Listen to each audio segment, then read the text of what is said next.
Retrouvez le talk BFC Politique avec les Instituts BioStudio.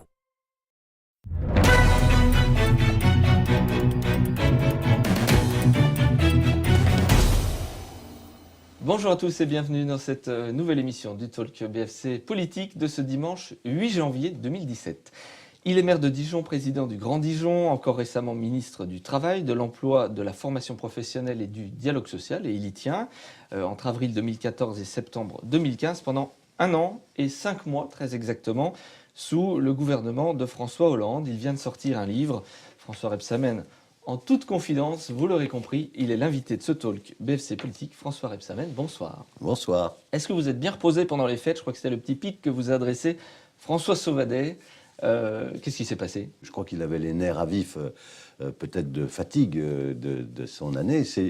Et il s'est un peu énervé alors que il n'y avait vraiment pas sujet. Donc je pense que c'est lui qui avait besoin de repos. Et je pense que les fêtes ont dû lui amener des bonnes choses, du chocolat. Et ça rend doux, ça adoucit. Il en a besoin, de la bienveillance, voilà. 2017 va être une échéance cruciale, capitale, François Rebsamen. La politique change. Vous le dites d'ailleurs dans votre livre, la manière de voir nos élus, les États-Unis, Donald Trump, la montée du FN qui continue. Comment vous expliquez le côté très pragmatique et proche des citoyens dans des mandats locaux et qui est une telle distance avec des mandats nationaux, vous qui avez bien connu les deux? Je pense qu'il y a un monde politique qui est un peu un entre-soi à Paris. Il faut dire les choses comme ça. Et ce monde politique, il est coupé bien souvent de la réalité, droite comme gauche, et coupé de la réalité, de la vie des gens. Et le fait d'être ministre pendant 17 mois m'a montré combien on pouvait se couper facilement. Alors que s'il y a quelqu'un qui vit au contact de sa population dans sa ville, quand je suis maire, c'est bien moi. Mais très rapidement, les coupures se font. On est dans un monde politico-médiatique qui se connaît, qui se rencontre. Et donc, je pense que c'est une forme de coupure et de rejet qui est en train de s'installer, malheureusement. C'est plus facile d'être maire que d'être ministre? Être maire, c'est ce que je dis dans le livre, c'est être comme un premier ministre de sa ville. Être ministre, c'est être sur un secteur défini, c'est comme être adjoint dans une mairie. Et donc on a un secteur et puis on applique la politique du gouvernement et on est dans son secteur et on ne sort pas de son secteur. Et donc c'est assez frustrant, il faut dire des choses comme ça. Alors vous êtes Dijonnais pur souche, vous avez grandi à Dijon. Quel est votre tout premier souvenir de la vie politique, François Rebsamen? Mon premier souvenir de la vie politique, c'est je suis très jeune, parce que j'avais la chance d'avoir des grands-parents qui avaient la télévision. C'est l'installation du général de Gaulle comme président de la République en 1958. Et mon deuxième souvenir, en politique, j'étais encore très jeune, c'est l'élection présidentielle de 1965 et le duel de deuxième tour entre, mais pas à la télévision à l'époque, mais la confrontation entre le général de Gaulle et François Mitterrand. 2001, année charnière de votre vie politique. Qu'est-ce qui change quand du jour au lendemain on se retrouve aux rênes d'une ville de plus de 150 000 habitants pour laquelle vous avez été longtemps opposant à Robert Poujade? Bien sûr. J'étais pendant 10 ans, j'ai été opposant à Robert Poujade, mais j'avais des relations cordiales, j'ose presque dire amicales, avec Robert Poujade, de respect. Voilà, et donc quand j'y suis arrivé, je me suis dit que il fallait mettre en œuvre absolument ce que j'avais décidé et donc s'atteler à modifier, à faire vivre cette ville. J'avais dit, j'ai trouvé des formules, comme tout le monde, on cherchait des formules pour symboliser ce que j'allais faire. J'avais dit, Robert Poujade a bien entretenu les vieilles pierres, à moi de les faire vivre, voilà. Il y a plus de respect avec la majorité de l'époque qu'aujourd'hui avec votre opposition? En tous les cas, j'avais du respect pour Robert Poujade, je crois qu'il en avait pour moi. On échangeait souvent de choses et d'autres. Voilà, et on a continué pendant quelques années, après que je sois maire, j'ai continué d'échanger avec lui, de le voir assez régulièrement. Et voilà, c'était un républicain avec lequel on pouvait bien sûr discuter. C'était quelqu'un de très cultivé et c'est toujours agréable d'être avec des gens cultivés. Aujourd'hui, une opposition qui est déstructurée à Dijon, à la peine pour vous de challenger. François-Xavier Dugourc en 2008, Alain Houpert en 2014, peut-être un troisième opposant en 2020. Première question, est-ce que vous serez là vous, et Bazin en 2001 et Jean-François Bazin en 2001. Donc, et Jean-François Bazin en 2001. Un petit mot là-dessus peut-être?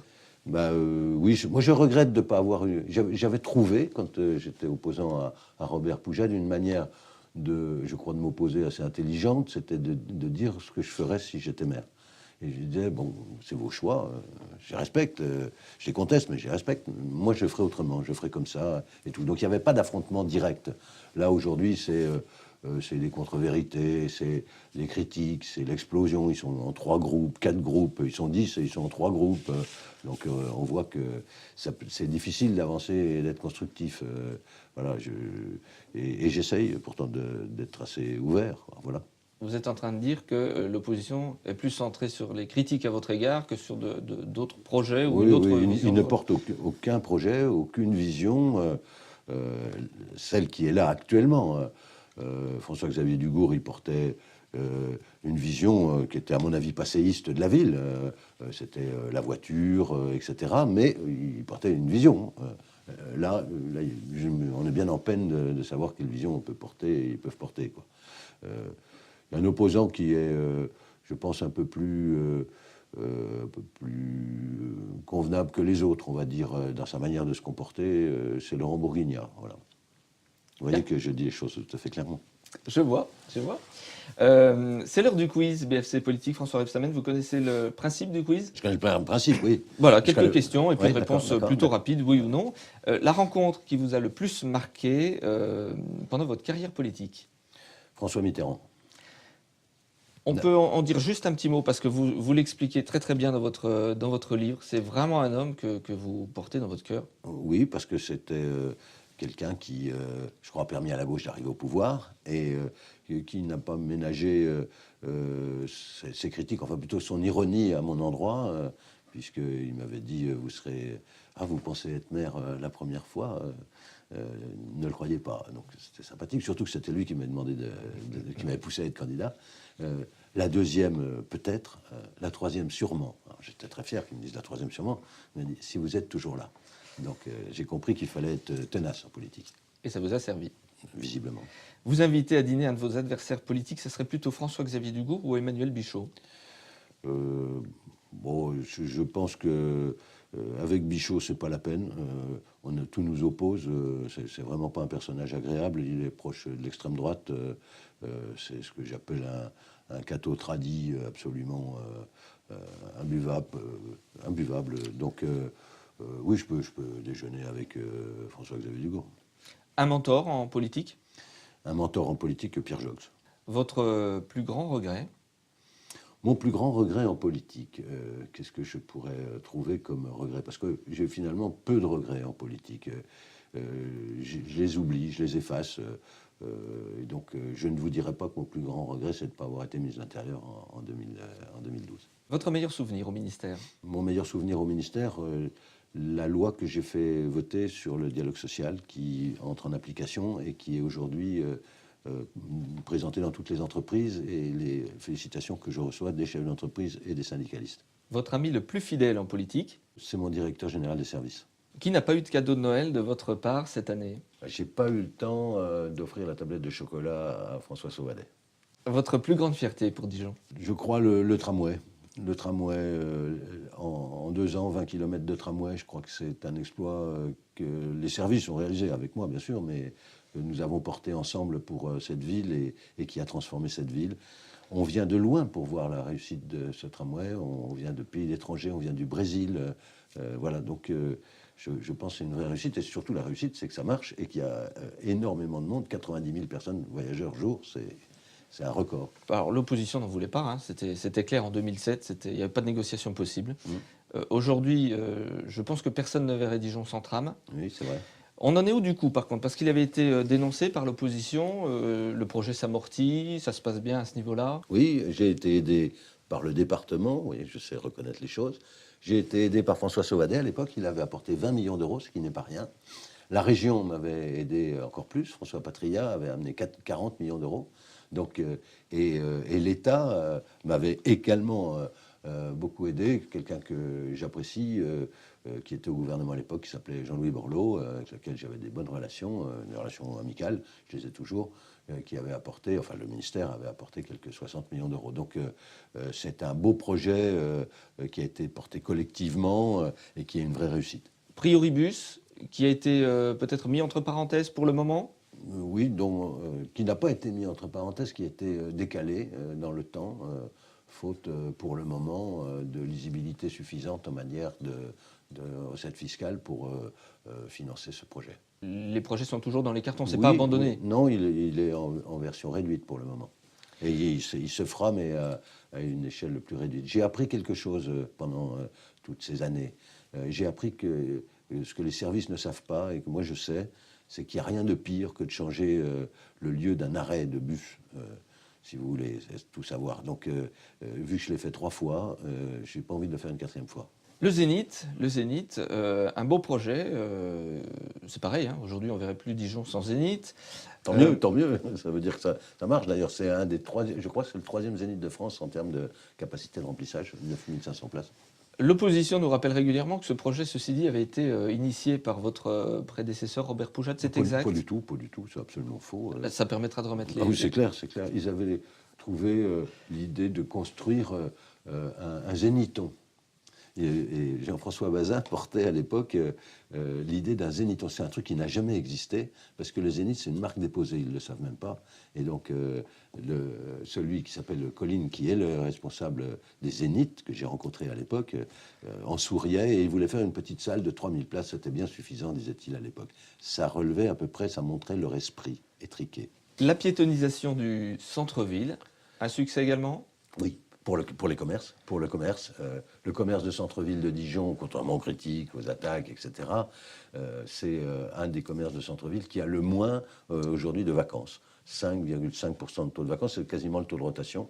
Le problème du commerce de centre-ville, c'est 2 choses. C'est Internet, la concurrence qui vient par Internet, et alors, on peut dire aussi les surfaces commerciales, mais c'est une autre manière de faire ses courses, le centre-ville, c'est la qualité, la culture, etc.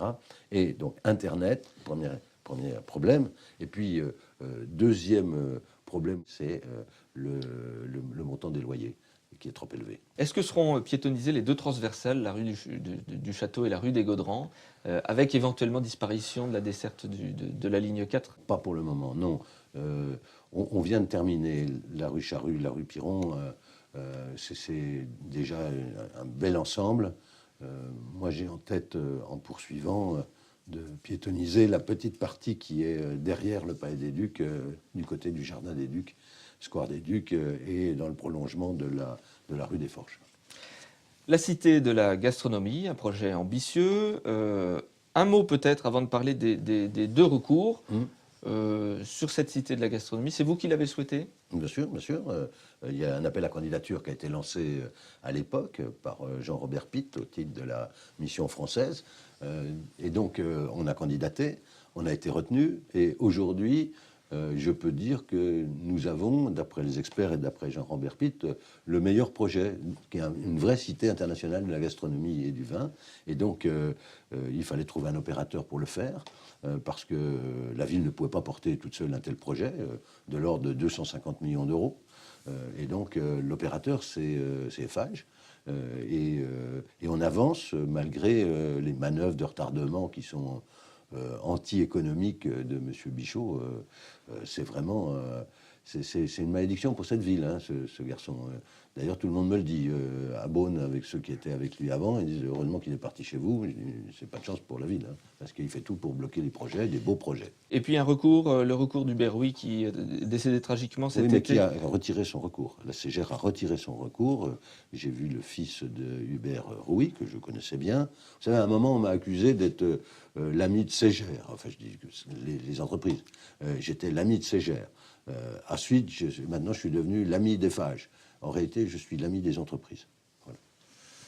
Bien. Une ville qui bouge. Vous l'appeliez la Belle Endormie à l'époque, vous vous rappelez, François Rebsamen? C'est vrai. Vous vous rendez compte qu'il n'y avait même pas de bus le soir. On croit rêver. Il y a 15 ans, il n'y avait même pas de bus le soir. J'avais fait une proposition dans l'opposition. C'était d'ouvrir les lignes de bus le soir. Et on m'avait dit, non, les étudiants, ils préfèrent faire du stop. Et donc, voilà comment on allait à l'université à l'époque. Dijon Métropole. Alors, c'était bien engagé, le Sénat a refusé entre-temps le projet, puis finalement, l'Assemblée a validé. Ça se fera donc au 1er janvier 2018? Donc, fin décembre, l'Assemblée a voté le projet. La CMP a échoué. Ça va être en lecture la semaine prochaine au Sénat. Ça va prendre 1 heure parce qu'ils vont rejeter le projet. Ça va revenir à l'Assemblée avant la fin du mois de janvier. Ça va être voté d'ici la fin du mois de janvier. Donc c'est bien engagé. Ah, oui, maintenant c'est une certitude. Le fin janvier, Dijon sera une métropole. Alors racontez-nous, François Rebsamen, parce que c'est un projet qui a été mené conjointement avec un maire républicain. Ben oui, mais moi j'ai pas d'opposition avec un certain nombre de maires républicains. Et je m'entends bien avec Olivier Carré, le maire d'Orléans. Vous savez, je m'entends bien avec le maire de Bordeaux, Alain Juppé. Voilà, par contre, je m'entends très mal avec Monsieur Vauquier, par exemple, vous voyez, ou Monsieur Estrosi. Mais il y a des maires républicains avec lesquels on a les mêmes problèmes. Je co-préside la commission sécurité de France urbaine qui regroupe les grandes villes de France avec le maire de Saint-Étienne, encore un maire avec lequel je m'entends bien. Donc avec le maire d'Orléans, on s'était aperçu qu'il y avait deux grandes régions, la région centre et la région Bourgogne-Franche-Comté, qui n'avaient pas de capitale régionale. Et elles avaient une capitale régionale, mais elles n'étaient pas métropoles, reconnues comme telles. Et donc c'est ensemble que nous avons fait la démarche. Enfin, c'est moi, parce que c'était Manuel Valls et François Hollande, qui étaient Premier ministre et Président, qui a fait la démarche, mais pour nous deux. Et lui-même, quand le Premier ministre s'était rendu à Orléans, avait fait aussi cette démarche. Et donc, notre démarche a été validée. Et donc, ces deux grandes et belles régions auront désormais une capitale métropole, Dijon, Orléans. Et ça changera quoi dans les faits pour les gens qui nous regardent? C'est une reconnaissance et ça nous donne un pouvoir supplémentaire de négociation avec d'un côté le département, puisqu'on peut prendre des compétences du département. J'espère que ça ne sera pas trop chaud avec M. Sauvadet. Et puis, parce que je pense qu'on doit pouvoir s'entendre quand même entre gens responsables à ce niveau-là. Et puis, même s'il a soutenu M. Sarkozy, mais bon, nul n'est parfait. Et puis, mais il n'aime pas cet humour-là, il faut qu'il s'y fasse. Et puis, avec Marie-Guide Dufay à la région, donc, je vais leur proposer de signer un contrat de métropolisation avec le département et avec la région. Nous avons la compétence économique quand on est métropole. C'est donc une forme de reconnaissance et de développement possible. Vous dites quoi aux maires du Grand Dijon qui craignent un petit peu qu'on leur retire du coup des pouvoirs Il n'y en a qu'un qui a été mon vice-président pendant 15 ans, c'est Gilbert Menu. C'est lui justement qui s'est exprimé sur ce Oui, sujet. mais il vieillit mal. On a longtemps entendu parler de hausse d'impôts à Dijon à votre sujet, François Rebsamen. Récemment encore, le MEDEF dénonce une hausse de 3% de la cotisation foncière des entreprises. Est-ce que vous assumez toutes les hausses d'impôts que vous avez menées pendant vos mandats? C'est assez simple. Pendant 14 ans, j'ai augmenté les taux de cotisation du montant de l'inflation. Exactement. Et donc Dijon, parlons des impôts sur les habitants, Dijon a la taxe d'habitation à moyenne, la 5e la plus basse de France, 866 € en moyenne, bien évidemment, avec beaucoup d'exonérations. Tous ceux qui ont peu de revenus, ou pas de revenus, ou très peu de revenus, eh bien, ils sont exemptés, exonérés de taxes d'habitation. La taxe sur le foncier bâti, celle qu'on paye quand on est propriétaire, est plus élevée. Et nous sommes, moi je suis, pour dire la clarté des choses, nous sommes la 13e ville la plus chère de France en la matière. Il faut savoir que Dijon, en termes d'habitants, c'est la 15e ville de France. Donc vous voyez, on est un peu au-dessus de la moyenne. Et c'est pour ça que cette année, en 2017, eh bien, ça sera 0 d'augmentation sur la taxe d'habitation et la taxe foncière. On fait 0. Donc cette année, j'ai pu faire 0. Ben, si je pouvais faire 0 tous les ans, je ferais 0. C'est pas par plaisir. Quant aux entreprises, on a fait beaucoup pour elles. On fait beaucoup pour les entreprises. On les accompagne, on leur crée les conditions de leur développement, on crée des zones économiques. Donc, ce qu'elles demandent, les entreprises, c'est pas trop des baisses des charges, c'est surtout, comment dire, le MEDEF qui demande ça, des baisses des charges, des baisses des charges, des baisses des charges. Ce qu'ils veulent, les entrepreneurs, moi, j'y rencontre souvent. J'étais encore, il y a 15 jours avant les vacances, j'étais encore à la CGPME. Ce que veulent les chefs d'entreprise, c'est un carnet de commandes qui soit rempli. Et donc, moi, je fais en sorte qu'ils puissent remplir leur carnet de commandes. Dans le même temps, une baisse du prix de l'eau. Comment vous l'expliquez, cette baisse du prix de l'eau là, en 2017? J'ai renégocié avec Suez, enfin Lyonnaise des Eaux, Suez Lyonnaise des Eaux. La possibilité m'était donnée, ça s'appelle l'arrêt Olivet, soit de mettre fin à un contrat qui était un contrat inique qui avait passé Robert Poujade, il faut bien reconnaître les choses, je l'avais dit à l'époque. En 1991, il avait passé un contrat pour 30 ans, sans appel d'offres, avec la Lyonnaise des Eaux, en lui déléguant l'eau. Et donc, moi, j'ai renégocié une première fois en 2001 pour obtenir une baisse de 11%. Elle a été rattrapée depuis. Et là, j'avais la possibilité de renégocier selon le principe, c'est normal qu'une entreprise fasse des bénéfices. Sinon, elle ne peut pas survivre.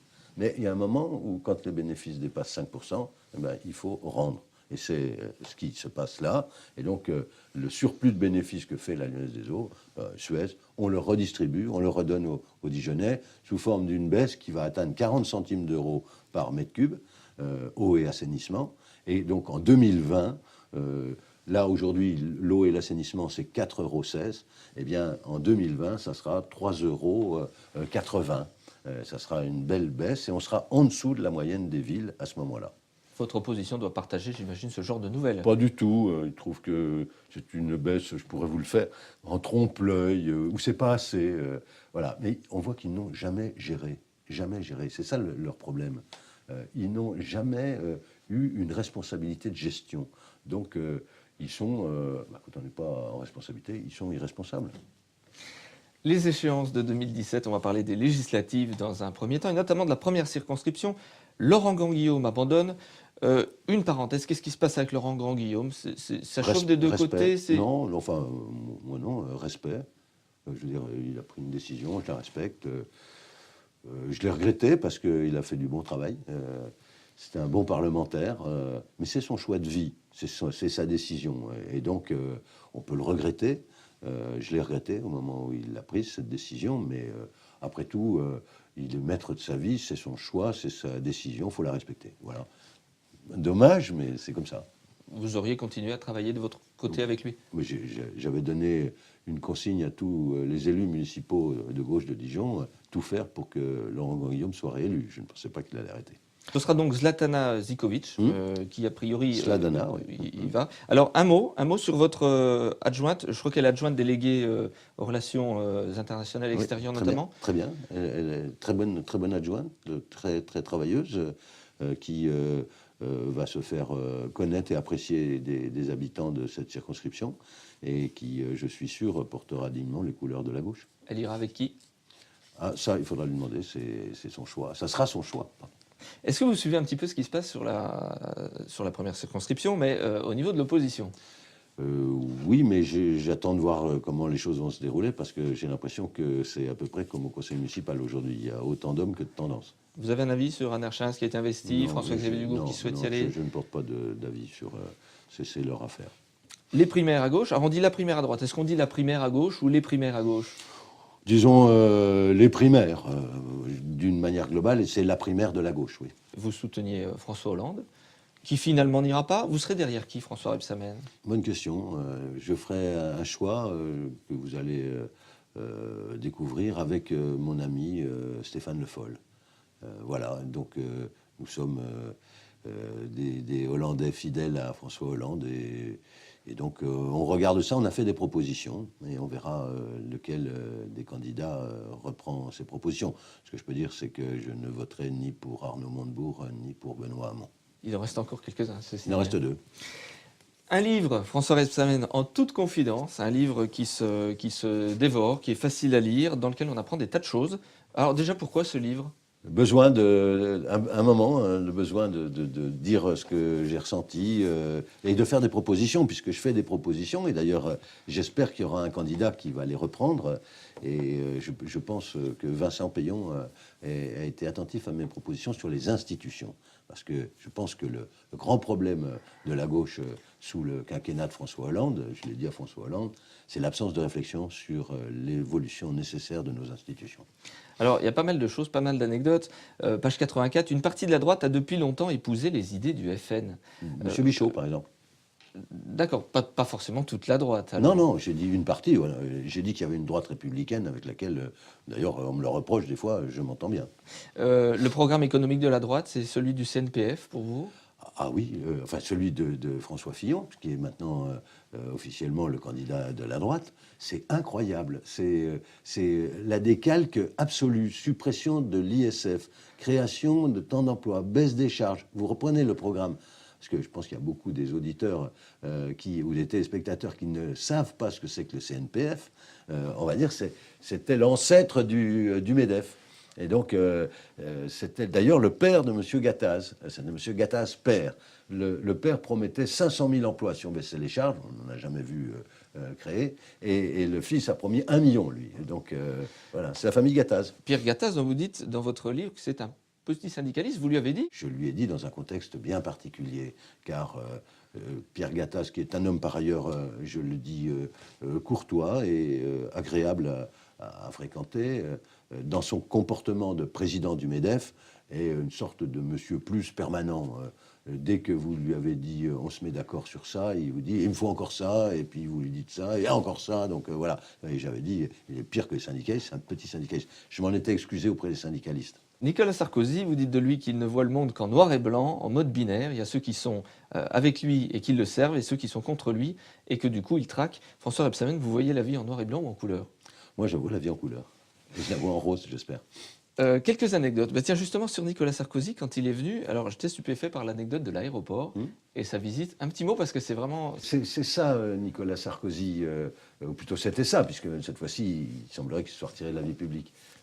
Soit il faut être copain avec lui, copain, il vous tape sur l'épaule, il aime bien vous taper, vous toucher, vous prendre par le bras et tout, vous êtes copain avec lui. Il vous tutoie d'ailleurs à sa Et descente de l'avion. Il tutoie tout le monde, de toute façon. Soit vous lui dites non, c'est pas comme ça qu'on se comporte, vous êtes monsieur le président et je suis monsieur le maire, et à ce moment-là, vous êtes un ennemi. Et c'est ce que vous lui avez dit. C'est ce que je lui avais dit. Ça va mieux depuis? Je ne l'ai pas revu, je ne l'ai pas revu. Beaucoup d'anecdotes sur le ministère, sur votre fonction, notamment le 1er août 2013. Qu'est-ce qui s'est passé avec SFR pour qu'il y ait une bourde pareille de la part de l'opérateur? Bah, écoutez, vous savez, c'est quand même c'est difficile à comprendre. Moi, j'ai mis du temps pour saisir pourquoi on envoyait des SMS aux chômeurs pour leur dire n'oubliez pas de vous inscrire. Mais bon, c'est des fois des gens qui sont en telle détresse qu'il faut les accompagner. Donc, on envoie des SMS pour dire vous êtes chômeur, n'oubliez pas de vous réinscrire. Et donc, c'est inscrit dans le marbre. Mais à l'époque, ils avaient oublié d'envoyer des SMS. Ou moi, j'ai eu le droit une fois à 3 SMS. Voilà, donc c'est pas bien. C'est pour ça que j'ai dit que c'était un outil statistique pas fiable chaque mois. Dans les diverses choses qu'on apprend également, François Rebsamen, vous êtes contre la retransmission télévisée des questions au gouvernement.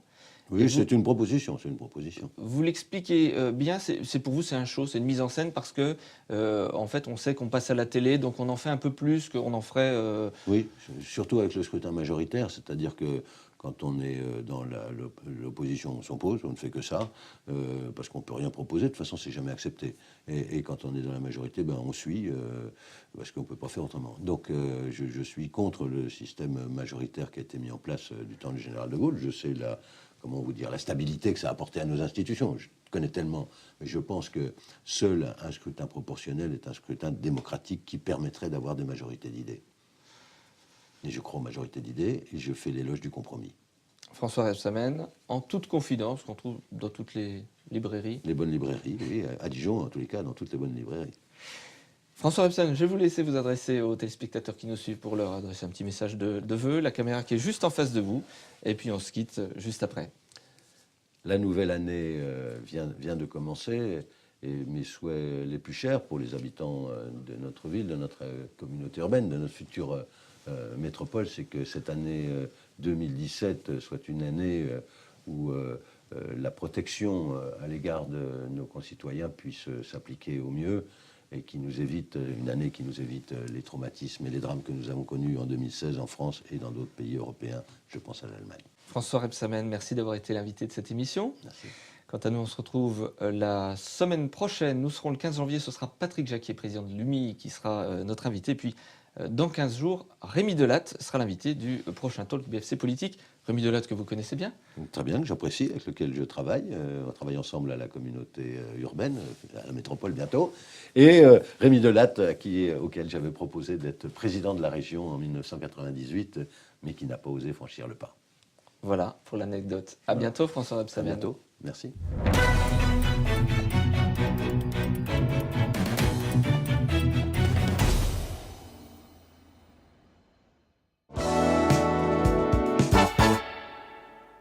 C'était le talk BFC Politique avec les Instituts BioStudio.